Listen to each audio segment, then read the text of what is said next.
இந்த முஸ்லிம் கல்யாணங்கள்ல முன்னாடி எல்லாம் கொடுப்பாங்க. ஆனா இவன் என்ன பண்ணிட்டு இருக்கான்னு மட்டும் ஒரு நிமிஷம் நீங்களே பாருங்க, நான் காமிக்கிறேன்.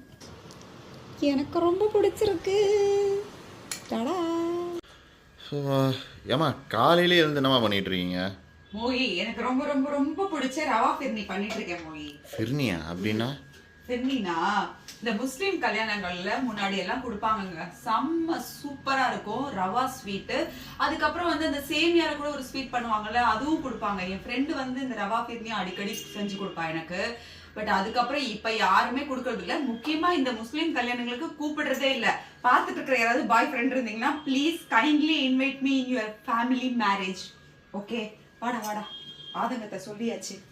இதுக்கு முதல்ல இந்த மாதிரி ஒரு பேன் வச்சுக்கோங்க. ஒரு 2 ஸ்பூன் நெய் விட்டுக்கோங்க. ஒரு 4 ஸ்பூன் மட்டும் ரவை எடுத்துக்கோங்க. ஃபிர்னினா கிர்னி போட்டு பண்ணுவாங்களா? முருகா கொஞ்சம் அமைதியா இரு முருகா. நல்லா வறுத்துக்கணும், அவ்வளோதான். இது நல்லா வறுத்து பார்த்தீங்கன்னா பேனே சூடாக தான் இருக்கும். அப்படியே இறக்கி வச்சுக்கலாம். இங்கே இது மாதிரி ஒரு பாத்திரம் வச்சுப்போம். இந்த ரவை வந்து கண்டிப்பாக தீஞ்சு போகக்கூடாதுங்க, அப்புறம் வந்து அந்த டேஸ்ட்டே மாறி போயிடும். ஸோ பேன் சூடாக இருக்கும் இல்லையா, ஒரு தடவை இப்படி கலந்து விட்டுக்கோங்க. நல்ல 1 ஸ்பூன் அளவுக்கு நெய். இப்போது நெய் நல்லா சூடானதும் ஃபஸ்ட்டு முந்திரி போட்டுக்கலாம்.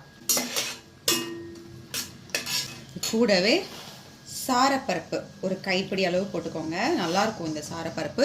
இதுதான் இந்த டிஷ்ஷோட ஒரு ஆத்தென்டிக் டேஸ்ட் கொடுக்கும். ஸோ ஒரு கைப்பிடி அளவுக்கு போட்டுக்கலாம்.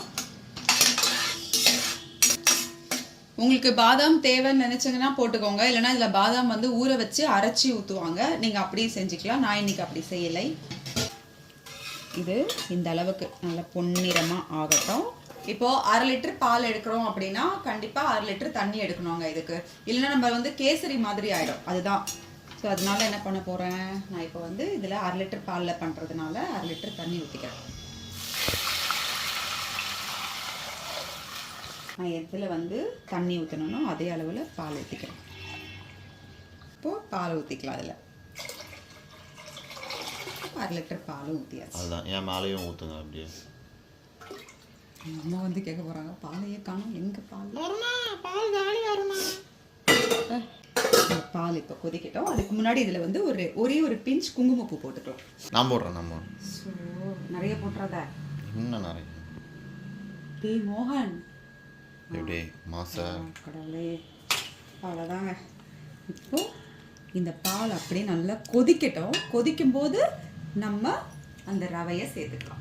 ஏமா ஏதோ ஃபிர்னி நீங்க? ஃபிர்னிதா? ஏமா ரவா பாயாசமா இது? ரவா ஃபிர்னி. ஏமா சப்ஸ்கிரைபர்ஸ்க்கு புதுசுனா பரவாயில்ல, எனக்கே புது டிஷ் மாதிரி சொன்னீங்களேம்மா. டேய் உண்மையிலே ரவா ஃபிர்னிதா? ஏங்க இது ரவா ஃபிர்னியா இல்லையா நீங்களே கமெண்ட்ல வந்து சொல்லுங்க. இவனோட நல்லா முடியல. பால் நல்லா அப்படி கொதிக்கும் போது இதில் ஒரு 1/4 ஸ்பூன் ஏலக்காய் போட்டுக்கலாம். அடுத்தது நம்ம வறுத்து வச்சிருக்கிற இந்த ரவை பார்த்தீங்கன்னா மணலாக நல்லா இருக்கும். ஸோ இது இப்படி இருந்தாலுமே கூட ஒரு கையில் இதை போட்டுக்கிட்டு ஒரு கையில் கலந்துக்கிட்டே இருக்கணும், கட்டி கட்டியாக ஆகிடக்கூடாது. அவ்வளோதான்.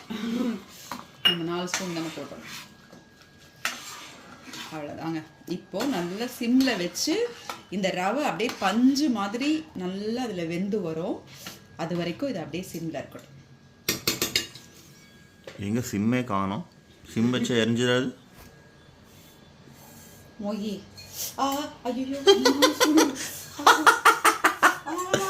யாராவது வறுத்த இதில் போய் கையை விடுவாங்களா? நெருப்பில் கை விட்டா சுடதான் செய்யும்னு புரிஞ்சுதா? ஆண்டவா, போடா டே போடா. இப்போ ரவை போட்டதுக்கு அப்புறம் இதில் ஒரு 3 ஸ்பூன் மட்டும் சர்க்கரை போட்டுக்கலாம். இது கொஞ்சம் டேஸ்ட் ஆட் ஆகும், அதுக்காக தான். நம்ம வந்து இதில் எப்படி இருந்தாலும் மில்க் மெய்டு தான் சேர்க்க போகிறோம், அதுதான் ரொம்ப டேஸ்ட்டாக இருக்கும். பார்த்தீங்களா, இந்த ரவை வெந்து வர வர இந்த பால் அப்படியே திக் கொடுக்கும். அவ்வளோதான், இது அப்படியே இருக்கட்டும். இன்னும் ஒரு 2 நிமிஷத்துக்கு அப்புறம் நான் வந்து மில்க் மெய்ட் சேர்ப்பேன். ஆனாலும் நீ கிச்சன்லேயே தான் இருக்கணும், எங்கேயும் போகக்கூடாது. அதெல்லாம் என்னால் இருக்க முடியாது. என்ன நானா பல்லியா கிச்சன்லேயே இருக்கிறதுக்கு? இப்போ பார்த்தீங்கன்னா இந்த ரவையோடு சேர்ந்து இங்கே பார்த்தீங்களா நல்ல ஒரு கன்சிஸ்டன்சி வந்திருக்கு. பாலுமே கொஞ்சம் கொஞ்சமாக அப்படியே திக்காக ஆரம்பிச்சிருக்கு. இந்த ஸ்டேஜில் நம்ம வந்து நல்லா சிம் பண்ணிவிட்டு இந்த மில்க் மெய்டை சேர்த்துக்கலாம். இப்போது நான் ஒரு 1/2 லிட்டர் பால் எடுத்தேன், 1/2 லிட்டர் தண்ணி, 100 கிராம் அளவுக்கு ரவை. இதுக்கு நான் வந்து ஒரு 100 ml மில்க் மேட் சேர்த்துருக்கேங்க. அவ்வளோதான். இந்த மில்க் மேட் போட்டதுக்கப்புறம் நல்லா கொஞ்சம் நேரம் அப்படியே சிம்மில் வச்சு அது பாட்டுக்கு கொதிச்சுக்கிட்டே இருக்கணும்.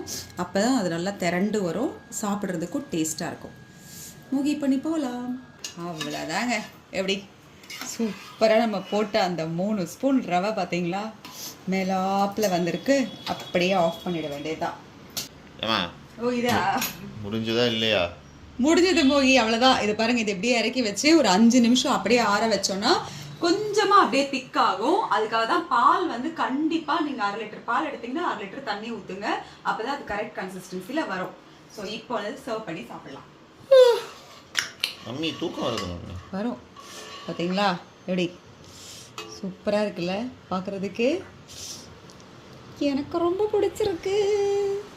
டடா. அந்த சாரப்பருப்புலாம் மட்டும் வடிகட்டுருங்க. ஏன் அது எனக்கு பிடிக்காது மோகி, நல்லது உடம்புக்கு. ஆக்சுவலி என்னோட சைட் டிஷ்க்கு நீங்க என்ன பண்ணிக்கிறீங்கன்னா நல்ல ஒரு சிக்கன் பிரியாணி இல்ல மட்டன் பிரியாணி பண்ணிக்கோங்க. நம்ம ஆத்தென்டிக்கா ஒரு பாய் வீட்ல உட்கார்ந்து ஒரு வெட்டிங் ரெசிபி சாப்பிட்ட மாதிரி சூப்பரா இருக்கும். ஸோ எப்படி இருக்குன்னு பார்க்கலாம்.